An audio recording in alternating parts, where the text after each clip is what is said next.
क्या तुम जानती हो कि दुनिया की लगभग 85% आबादी अपने जीवन में कभी न कभी मुहांसों से गुजरती है। लेकिन इस आंकड़े से भी चौंकाने वाली सच्चाई यह है कि इन 85% लोगों में से ज्यादातर कभी असली कारण तक पहुंच ही नहीं पाते। वे इलाज करते रहते हैं पर उपचार नहीं होता। वे चेहरे को बार बार साफ करते हैं पर भीतर जमा गंदगी को अनदेखा करते रहते हैं। आयुर्वेद में कहा गया है कि जो रोग बाहर दिखता है उसकी जड़ हमेशा भीतर छुपी होती है। त्वचा उस जड़ का सिर्फ संदेशवाहक है, अपराधी नहीं। जब तुम सुबह आईने में अपना चेहरा देखती हो और एक नया मुहांसा तुम्हें घूरता हुआ मिलता है तो वह सिर्फ त्वचा का उभार नहीं होता, वह तुम्हारे भीतर चल रही गड़बड़ी का ऐलान होता है। पर आधुनिक जीवन शैली ने हमें सिखा दिया है कि उस ऐलान को दबा दो, ढक दो, छुपा दो। क्रीम लगाओ, पाउडर लगाओ, कॉन्सीलर लगाओ। आयुर्वेद इसका ठीक उल्टा रास्ता दिखाता है। वह कहता है कि जो दिखाई दे रहा है उसे समझो, क्योंकि शरीर झूठ नहीं बोलता। मुहांसों से जुड़ा सबसे बड़ा झूठ यह है कि यह सिर्फ गंदी त्वचा की समस्या है। अगर ऐसा होता तो सबसे साफ सुथरा चेहरा रखने वाली लड़कियां इससे परेशान क्यों होती? सच यह है कि मुहांसे स्वच्छता की नहीं, संतुलन की समस्या है। चरक संहिता में त्वचा रोगों को कुष्ठ रोगों के अंतर्गत समझाया गया है और साफ कहा गया है कि जब वात, पित्त और कफ अपने स्वाभाविक स्थान से हटकर त्वचा में विकृति पैदा करते हैं तब फोड़े, फुंसी और मुहांसे जन्म लेते हैं। पित्त दोष जब अत्यधिक हो जाता है तो वह रक्त को गर्म करता है और वही गर्म रक्त त्वचा पर जलन, लालिमा और सूजन के रूप में बाहर आता है। कफ दोष जब भारी और चिपचिपा हो जाता है तो वह रोम छिद्रों को बंद करता है, जिससे भीतर जमा गंदगी बाहर निकलने का रास्ता नहीं पाती। वात दोष जब असंतुलित होता है तो त्वचा की मरम्मत प्रक्रिया धीमी हो जाती है। आयुर्वेदिक ग्रंथ सुश्रुत संहिता में स्पष्ट लिखा है कि त्वचा की हर समस्या पाचन और दिनचर्या से जुड़ी होती है, न कि केवल बाहरी संपर्क से। अब यहाँ वह बात आती है जिसे ज्यादातर लोग सुनना नहीं चाहते। मुहांसे तुम्हारी त्वचा का दुश्मन नहीं है, वे तुम्हारे शरीर के दोस्त हैं, क्योंकि वे समय रहते चेतावनी दे देते हैं। जब ये चेतावनी अनसुनी कर दी जाती है तब वही समस्या आगे चलकर दाग धब्बों, पिगमेंटेशन और समय से पहले बुढ़ापे में बदल जाती है। आयुर्वेद में इसे रोग का पूर्व रूप कहा गया है, यानी बीमारी के आने से पहले मिलने वाला संकेत। तुमने गौर किया होगा कि मुहांसे अक्सर किसी एक समय पर ज्यादा बढ़ जाते हैं। किसी का पीरियड से पहले चेहरा बिगड़ जाता है, किसी का परीक्षा या तनाव के समय, किसी का जंक फूड या मीठा खाने के बाद। ये संयोग नहीं है, ये शरीर की भाषा है। भाव प्रकाश निघंटु में बताया गया है कि मन, आहार और विहार तीनों मिलकर त्वचा का स्वरूप तय करते हैं। जब मन अशांत होता है, पाचन कमजोर होता है और दिनचर्या अस्त व्यस्त होती है तब त्वचा पर इसका असर आना तय है। मुहांसों की सबसे खामोश चोट आत्मविश्वास पर पड़ती है। बाहर से कोई कुछ न कहे लेकिन भीतर एक आवाज रोज पूछती रहती है कि मेरी त्वचा दूसरों जैसी क्यों नहीं है। यही सवाल धीरे धीरे शर्म में बदलता है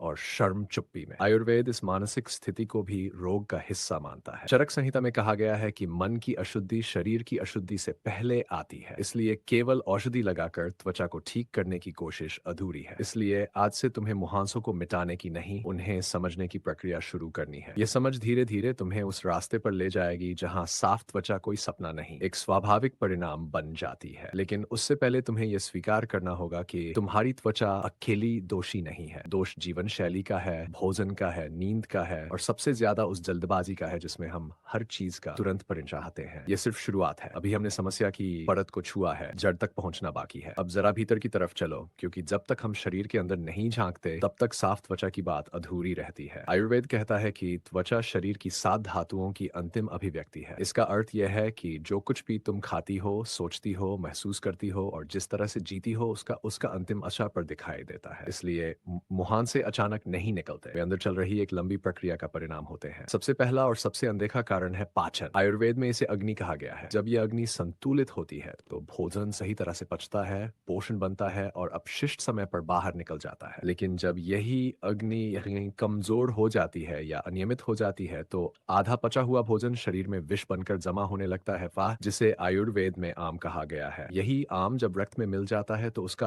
असर सबसे पहले त्वचा पर दिखाई देता है। आज की जीवन शैली में अग्नि को बिगाड़ने वाले कारण बहुत सामान्य हो गए हैं। भूख न होने पर भी खाना, भूख लगने पर खाना टाल देना, बार बार स्नैकिंग करना, ठंडे पेय और मीठी चीजों का ज्यादा सेवन और सबसे बड़ी गलती देर रात तक जागना। भाव प्रकाश और अष्टांग हृदय दोनों में यह स्पष्ट लिखा गया है कि अनियमित भोजन और नींद सीधे त्वचा रोगों को जन्म देती है। फिर हम हैरान होते हैं कि चेहरा क्यों बिगड़ रहा है। दूसरा बड़ा कारण है हार्मोनल असंतुलन। आधुनिक विज्ञान इसे हार्मोन कहता है, आयुर्वेद इसे दोषों की अस्थिरता कहता है। विशेषकर पित्त दोष का बढ़ना मुहांसों का मुख्य कारण बनता है। जब पित्त बढ़ता है तो शरीर के भीतर गर्मी बढ़ती है। ये गर्मी रक्त को दूषित करती है और वही दूषित रक्त त्वचा के माध्यम से बाहर निकलने की कोशिश करता है। यही कोशिश सूजन, लाल मुहांसे और दर्द के रूप में दिखाई देती है। कई लड़कियां ये नोटिस करती हैं कि पीरियड से पहले मुहांसे अचानक बढ़ जाते हैं। ये कोई संयोग नहीं है, यह समय शरीर में हार्मोन परिवर्तन का होता है और और अगर पहले से ही पाचन कमजोर है या पित्त असंतुलित है तो त्वचा इसका भार उठाती है। आयुर्वेद में इसे ऋतु परिवर्तन और प्राकृतिक चक्र का प्रभाव कहा गया है, जिसे सही दिनचर्या से संतुलित किया जा सकता है। तीसरा कारण है मन की स्थिति। ये बात आधुनिक स्किन केयर शायद ही कभी स्वीकार करे, लेकिन आयुर्वेद इसे बहुत गंभीरता से लेता है। जब मन में तनाव होता है, क्रोध होता है, असंतोष होता है, तो उसका सीधा असर पाचन और हार्मोन पर पड़ता है। चरक संहिता में स्पष्ट कहा गया है कि शोक, चिंता और भय से उत्पन्न रोग सबसे पहले रक्त और त्वचा को प्रभावित करते हैं। इसलिए यह संभव है कि तुम बाहर से सब कुछ सही कर रही हो, लेकिन भीतर का तनाव तुम्हारी त्वचा पर भारी पड़ रहा हो। अब बात करते हैं उन आदतों की जिन्हें हम बहुत मासूम समझ लेते हैं। बार बार चेहरे को छूना, बार बार फेस वॉश बदलना, दिन में कई बार मुंह धोना, हर नए ट्रेंड को आजमाना, ये सब त्वचा को मदद नहीं, नुकसान पहुंचाता है। आयुर्वेद त्वचा को बहुत कोमल मानता है। वह कहता है कि जितना ज्यादा तुम उसे छेड़ोगी, उतनी ही वह प्रतिक्रिया देगी। अत्यधिक सफाई त्वचा की प्राकृतिक रक्षा को तोड़ देती है, जिससे मुहांसे और गहरे हो जाते हैं। और फिर आता है भोजन। ये सुनने में सख्त लग सकता है, लेकिन सच यही है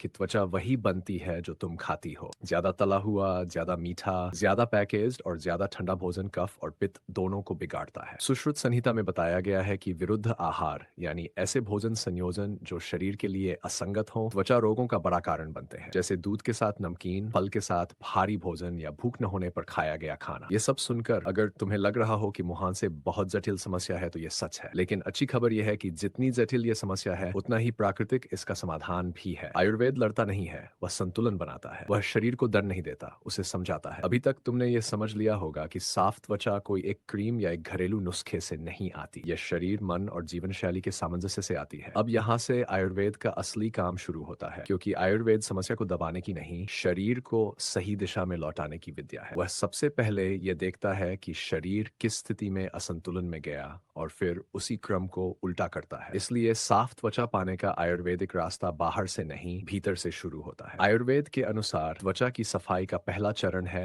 अग्नि को ठीक करना। जब तक पाचन सही नहीं होगा, तब तक कोई औषधि, कोई लेप, कोई तेल स्थायी लाभ नहीं दे सकता। अग्नि के कमजोर होते ही शरीर में आम बनता है और यही आम रक्त के माध्यम से त्वचा तक पहुंचता है। इसलिए आयुर्वेद में त्वचा रोगों के उपचार से पहले दीपन और पाचन को अनिवार्य माना गया है। इसका अर्थ यह नहीं कि तुम्हें कोई कठिन नियम अपनाने होंगे, बल्कि इसका अर्थ है शरीर को दोबारा अपनी प्राकृतिक लय में लौटने देना। सुबह का समय आयुर्वेद में सबसे महत्वपूर्ण माना गया है। अगर दिन की शुरुआत भारी भोजन, मीठी चाय या मोबाइल स्क्रीन से होती है, तो अग्नि सुस्त हो जाती है। लेकिन अगर दिन की शुरुआत गुनगुने पानी से, शांत मन से और थोड़ी प्रतीक्षा के साथ होती है, तो शरीर को संकेत मिलता है कि अब सफाई का समय है। ये वही समय होता है जब शरीर भीतर जमा विष को बाहर निकालने के लिए तैयार रहता है। यही वजह है कि आयुर्वेद में सुबह के समय को शोधन का काल कहा गया है। इसके बाद आता है रक्त की शुद्धि का सिद्धांत। आयुर्वेद मानता है कि मुहांसे सिर्फ त्वचा की नहीं, रक्त की समस्या है। जब रक्त दूषित होता है तो त्वचा उसका बोझ उठाती है। इसलिए आयुर्वेदिक ग्रंथों में रक्त शोधन को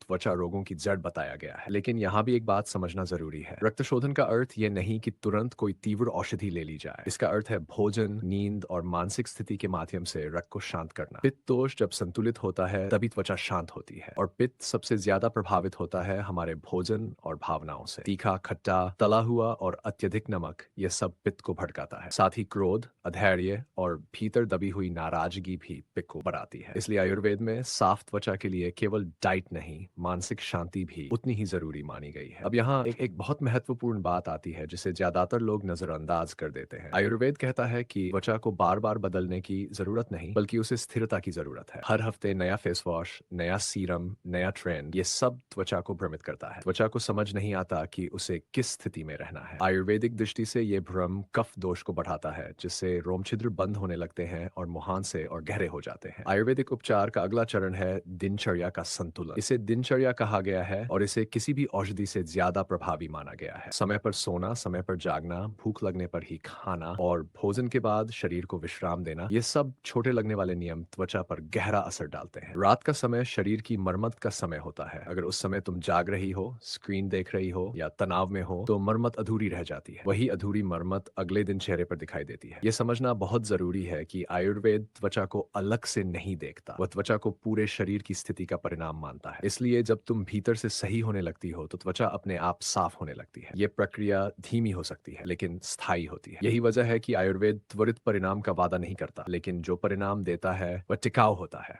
अब तक तुम ये समझ चुकी हो कि मुहांसों का समाधान केवल लगाने की चीजों में नहीं, बल्कि जीने जीने के तरीके में छुपा है। अब तक तुम ये समझ चुकी हो कि साफ त्वचा किसी एक कदम से नहीं आती, बल्कि कई सही कदमों के लगातार दोहराव से आती है। अब बात करते हैं उन बाहरी उपायों की जिन्हें आयुर्वेद सहायक मानता है, समाधान नहीं। ये अंतर समझना बहुत जरूरी है, क्योंकि यहीं पर ज्यादातर लोग गलती कर बैठते हैं। वे सोचते हैं कि लेप, तेल या मास्क ही सब कुछ ठीक कर देंगे, जबकि आयुर्वेद उन्हें केवल सहयोगी मानता है। आयुर्वेद कहता है कि त्वचा पर जो भी लगाया जाए वह तभी लाभ देगा जब भीतर की स्थिति उसे स्वीकार करने योग्य हो। अगर रक्त गर्म है, पाचन कमजोर है और मन अशांत है, तो सबसे शुद्ध औषधि भी सीमित प्रभाव ही दिखाएगी। इसलिए बाहरी उपचार हमेशा भीतर के सुधार के साथ चलते हैं। सबसे पहले बात करते हैं चेहरे की सफाई की। आयुर्वेद बार बार चेहरा धोने के पक्ष में नहीं है। वह कहता है कि दिन में 2 बार से अधिक चेहरा धोना त्वचा की प्राकृतिक रक्षा को कमजोर करता है। जब त्वचा अपनी प्राकृतिक तैलीय परत खो देती है, तो वह खुद को बचाने के लिए और ज्यादा तेल बनाने लगती है, और यही तेल मुहांसों की जड़ बनता है। इसलिए अत्यधिक सफाई समस्या को बढ़ा सकती है, घटा नहीं। इसके बाद आता है उबटन और लेप का सिद्धांत। आयुर्वेदिक ग्रंथों में त्वचा के लिए उबटन का उल्लेख किया गया है, लेकिन बहुत संतुलित तरीके से। उबटन का उद्देश्य त्वचा को रगड़कर साफ करना नहीं, बल्कि धीरे धीरे उसकी मृत परत को हटाना और रक्त संचार को संतुलित करना होता है। कठोर स्क्रब, तेज रगड़ और रोज रोज प्रयोग, ये सब आयुर्वेदिक सोच के विरुद्ध है। त्वचा को सम्मान चाहिए, आक्रमण नहीं। अब तेल की बात करते हैं, क्योंकि ये विषय भ्रम पैदा करता है। बहुत लोग मानते हैं कि मुहांसों वाली त्वचा पर तेल नहीं लगाना चाहिए। आयुर्वेद इस धारणा को अधूरा मानता है। वह कहता है कि सही तेल सही समय और सही मात्रा में लगाया जाए तो वह त्वचा को बिगाड़ता नहीं, बल्कि संतुलित करता है। लेकिन यहाँ भी जल्दबाजी नुकसान करती है।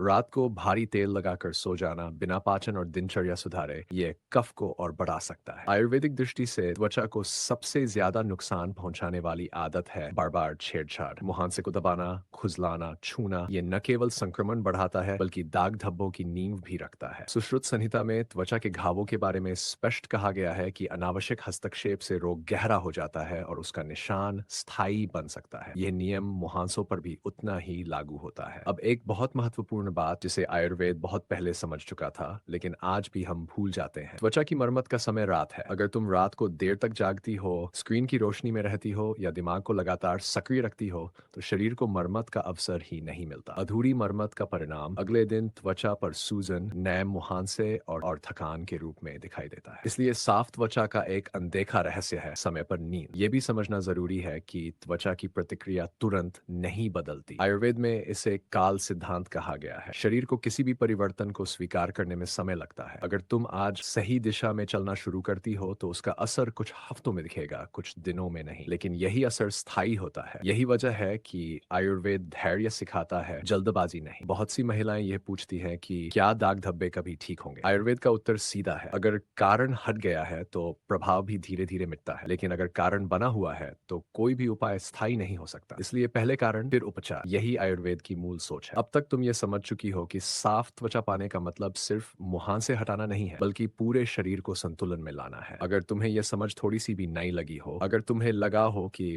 पहली बार किसी ने मुहांसों को सिर्फ त्वचा की समस्या नहीं बल्कि पूरे शरीर की कहानी की तरह समझाया है, तो नीचे कमेंट में अपनी यात्रा जरूर लिखो। तुम्हारी कहानी किसी और को हिम्मत दे सकती है। इस वीडियो को उस दोस्त के साथ साझा करो जो हर नए प्रोडक्ट से उम्मीद लगाकर थक चुका है, ताकि उसे भी पता चले कि समाधान बाहर नहीं भीतर है। और अगर तुम ऐसी ईमानदार, बिना डर और बिना झूठ के आयुर्वेदिक समझ चाहती हो, तो चैनल को सब्सक्राइब करो, क्योंकि यहाँ सुंदर दिखने से पहले स्वस्थ होने की बात की जाती है।